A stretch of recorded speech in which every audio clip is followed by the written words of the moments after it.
back again with your program, the Talk with Tariro.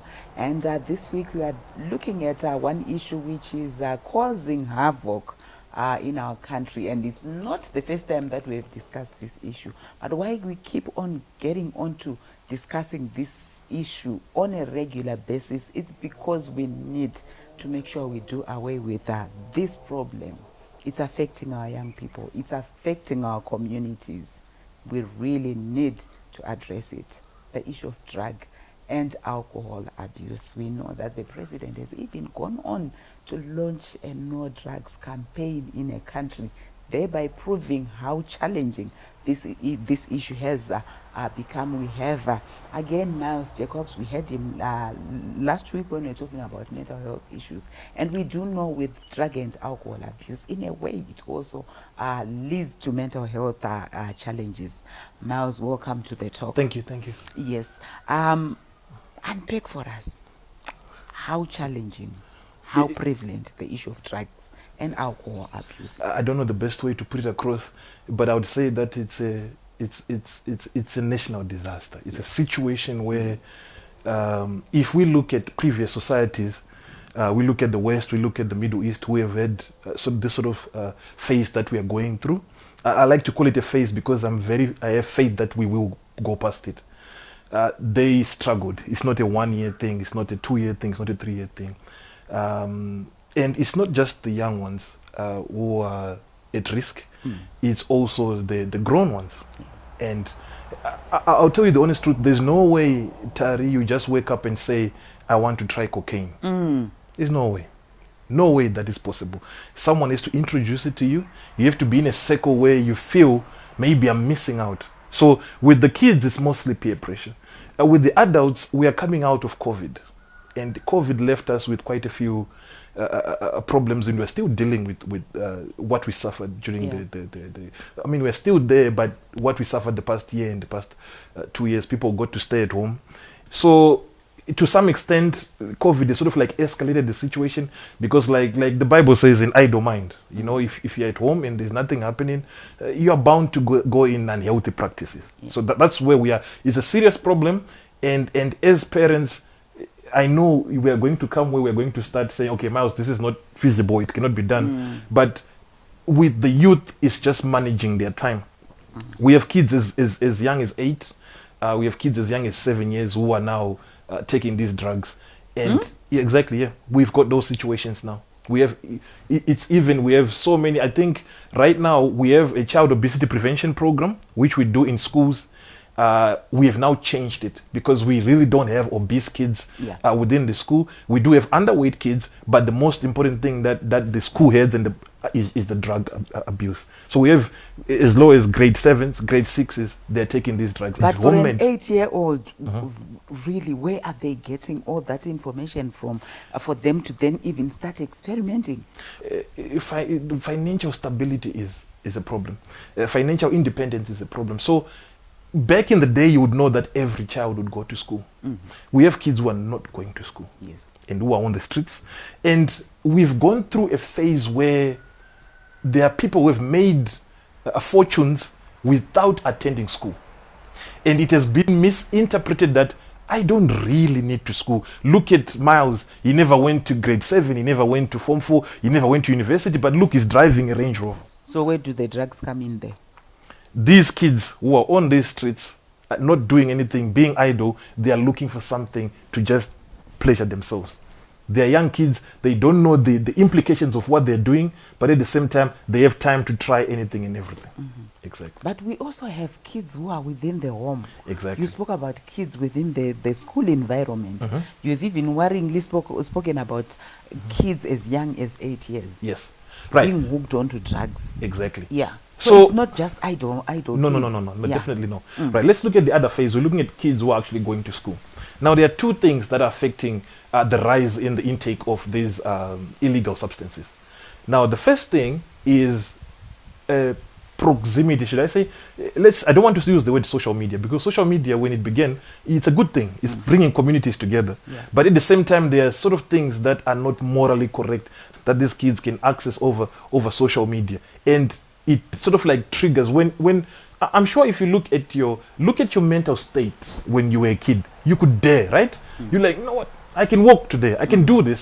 So that daring ability that you have from your youth, it sort of like forces you to say, look at this guy. I've seen this on the internet. Let's try this and do this. The second phase is the grown-ups are actually taking the drugs. So charity begins at home, right? Don't ever have a 2-year-old and sleep with them on the bed or do whatever you do in the house and say, it's just a kid. It's not just a kid. They are actually starting to understand, to see things. So if mom and dad are doing this and they're drunk every day, and they're drunk whenever they come to work, they drink. So who am I not to drink? So that's the problem that we have. And we are imposing that on ourselves because people say, I have stress, I need a drink. Right? I'm sure right now, if we just type that phrase on social media, there's so much that will come to say, I have stress, I need a drink. So some people, yes, alcohol, at some extent, that it can relieve you if used in moderation, but it's more destroying than it is actually building anything. There's nothing that the body is getting from alcohol. There's nothing that I can literally say this system is aided by alcohol. We try and look at things like, because they say white wine is good for this and red wine is good for this, but do we drink in moderation? Yeah. No. Yeah.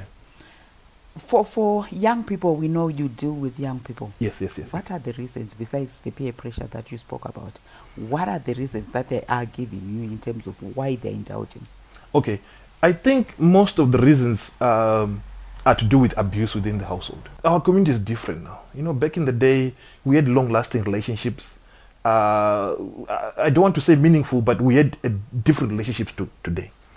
Right now, we have kids that grow with maybe a stepdad. We have kids that are being raised by single parents. And those things affect, most of the situation is like, this guy is always beating up my mom. And someone gets stressed, that's where the mental health comes to. They're like, I just don't want to be at home. I'm going to go out, and they end up being entangled in these sort of situations. Or even some people these kids get to a state where, like, I can't go and see him in a normal state because I'll break down and cry or something will happen. So abuse within I'm telling you, relationships and parents fighting and stepmoms and stuff like that happening, and these cliques and cults and groups, that should not be done within the household where these kids live, because they can see these things happen. But we also have kids who are coming from families where there is both the mother and the father, and even you actually see parents struggling to say, we don't know where we have lost it. But Exactly. the kids are already hooked. Exactly. That's just peer pressure.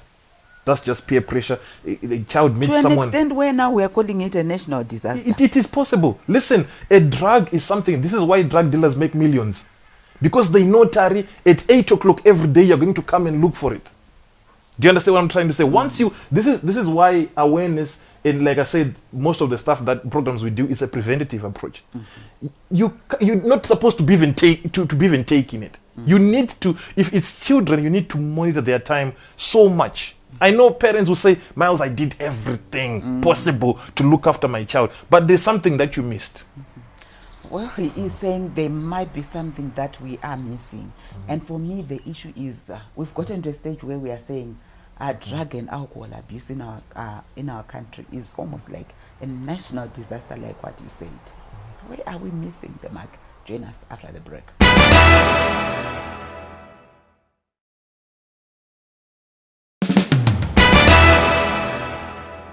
Welcome back. We continue with our discussion where today we are looking at the issue of drug and alcohol abuse and really centering in terms of prevention. So Miles, when we are looking at prevention, and here we are focusing on saying, don't start. Don't start. Right. Raising a man is not a joke. Raising a woman is even harder. So as parents, now it comes back. Last week we spoke about, I'm sure you asked me, Miles, everything is not working. What should I do? And I said, okay, find other things to do. So what we then have now is that culture of saying work, and we don't have time for these children. Now, as a child, I'm remembering me as a child and looking at these young adults that we're working with. They really look forward to their parents. They are inspired by their parents. You know, people talk. That's why you find someone can say, "I grew up with no dad," but they will still look for that dad. Maybe 40 years later, 30 years later, we see our parents as supermans and these superhuman creatures. That okay, if when it comes to dad will solve it, mom will solve it. So, 10 minutes sitting down with your child just to say, "How was your day? What happened?"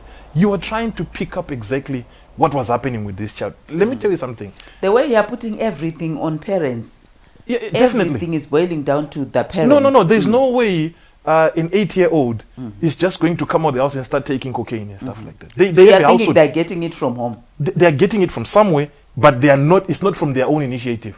That's what I'm saying. If they're not getting it at school, they're getting it at home. If they're not getting it at home, they're getting it within the community that they're living in. There is no way a child just wakes up and starts taking drugs. They've seen it somewhere. They've been But introduced that by someone. 8-year-old child is actually hiding those drugs from their parents. Because it is in our essence as human beings to know when you're doing something wrong.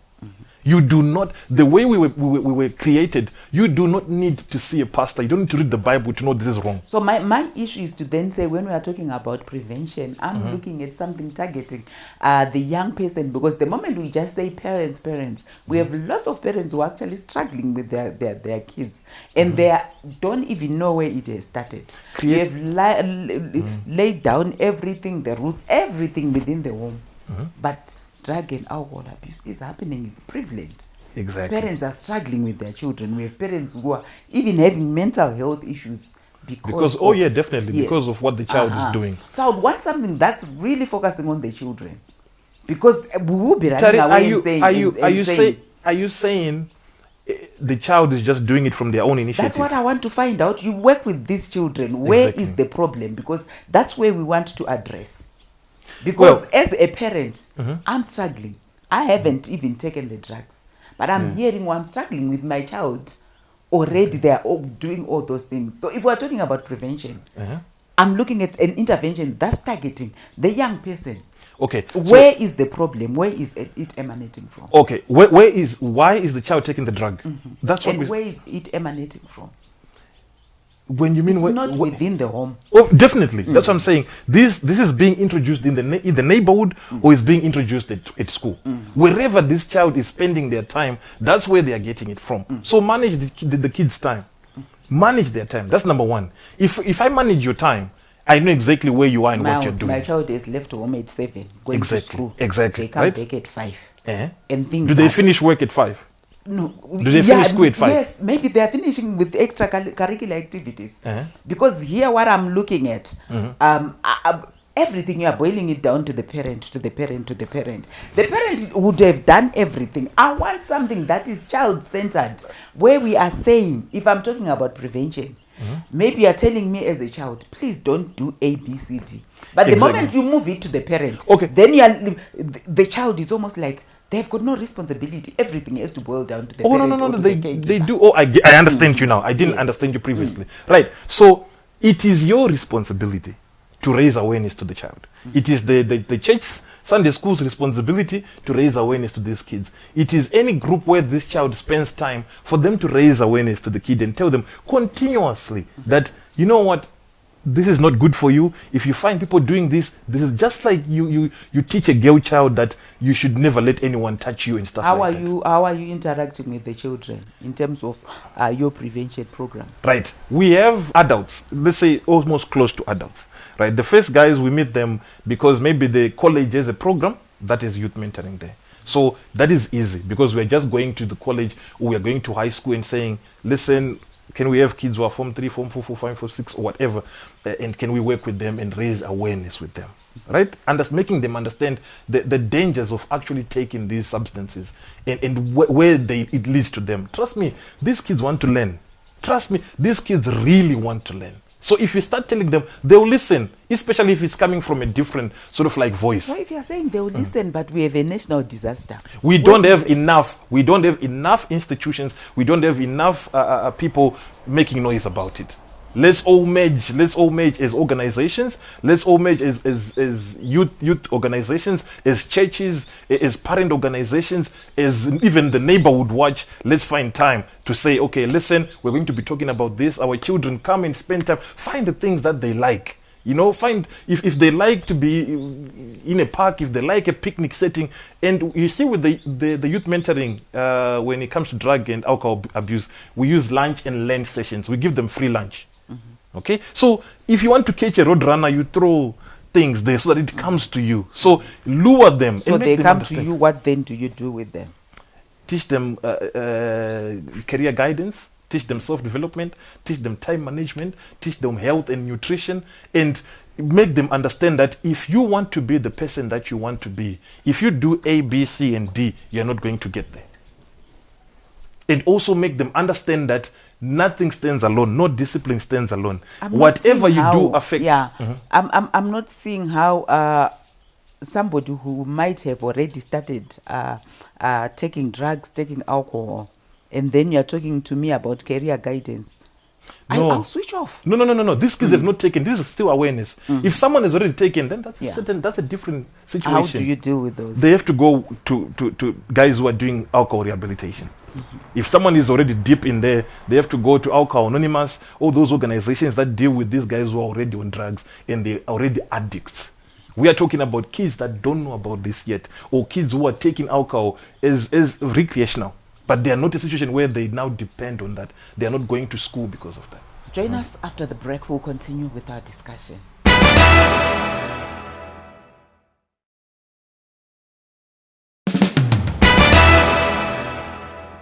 Welcome back. Our discussion continues.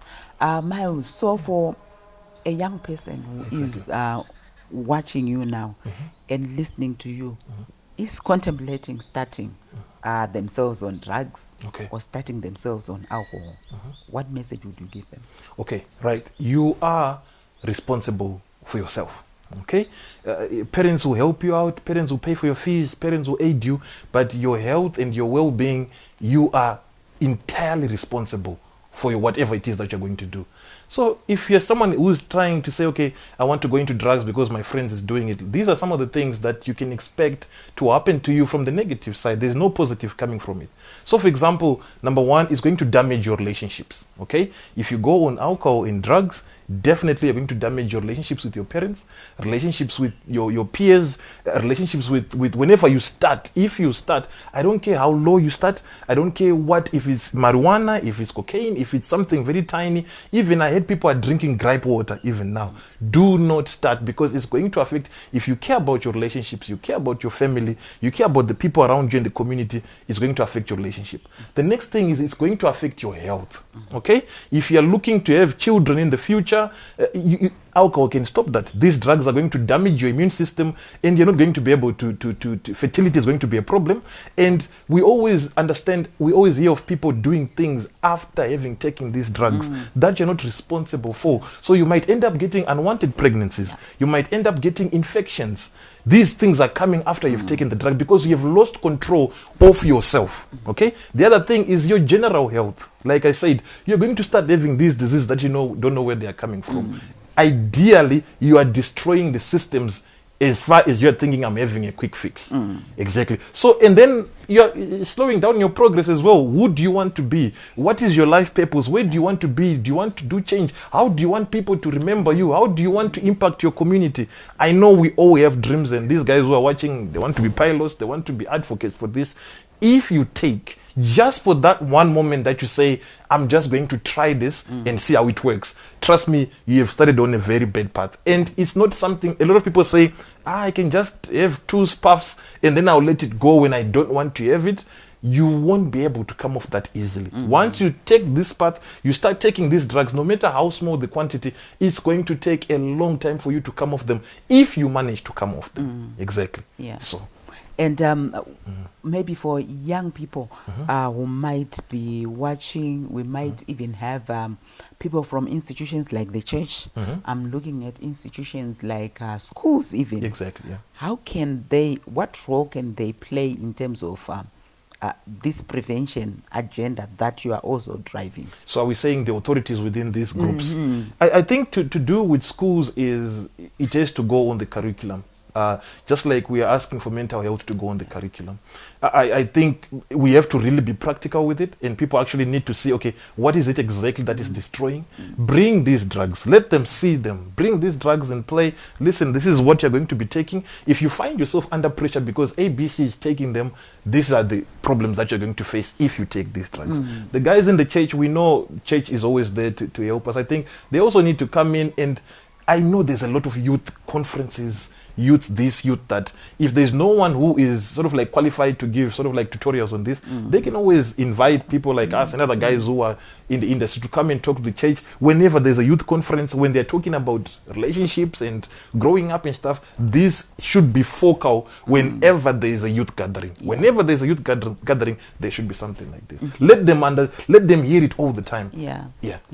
And in terms of these drugs, we have hard drugs. We have young people starting maybe from as simple as a cigarette. And we now have what we call drug lords. Okay. That if you talk to people in the communities, they are saying those people are actually there in the community.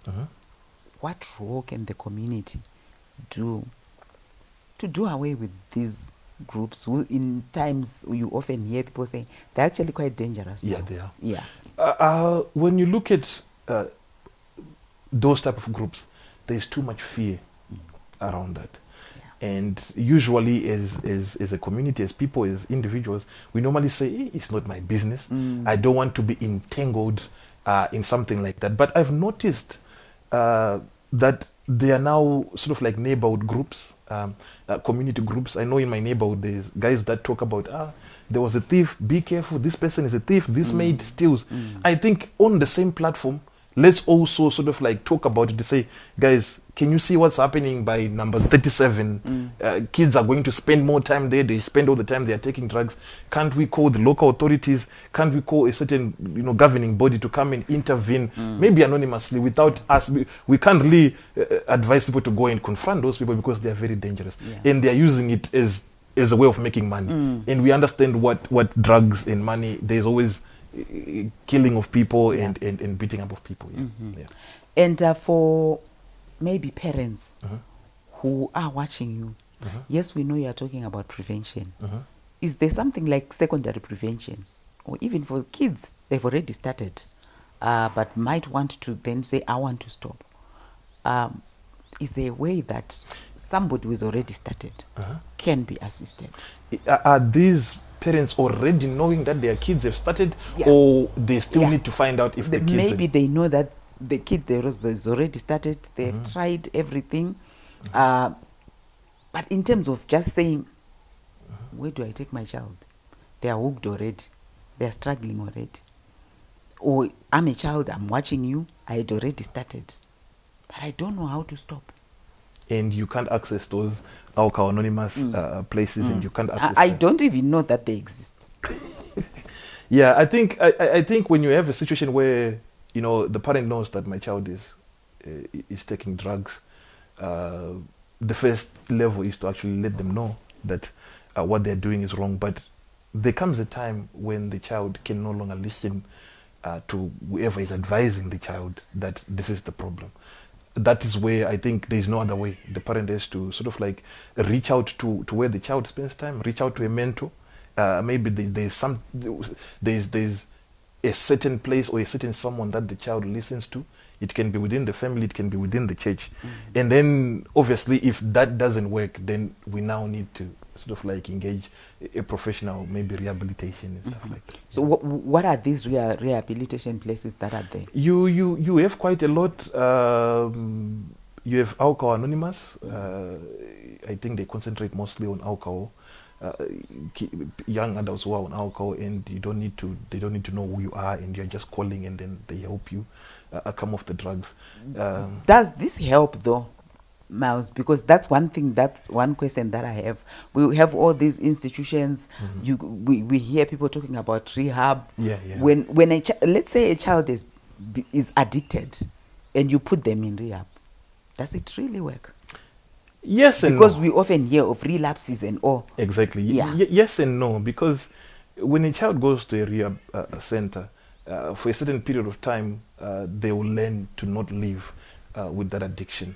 But that trigger cannot be eliminated. So sometimes when they do come out, you find cases of, maybe something triggered that, or a statement, or something mental, or something a child experienced, or let's say the child went on drugs because of something.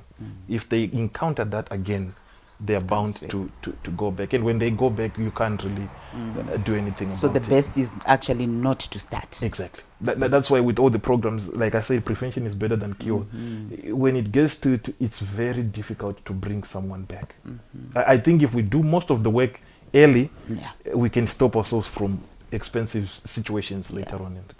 Indeed, I think if you're a young person and you listened to Miles, take-home message is, it's better not to start.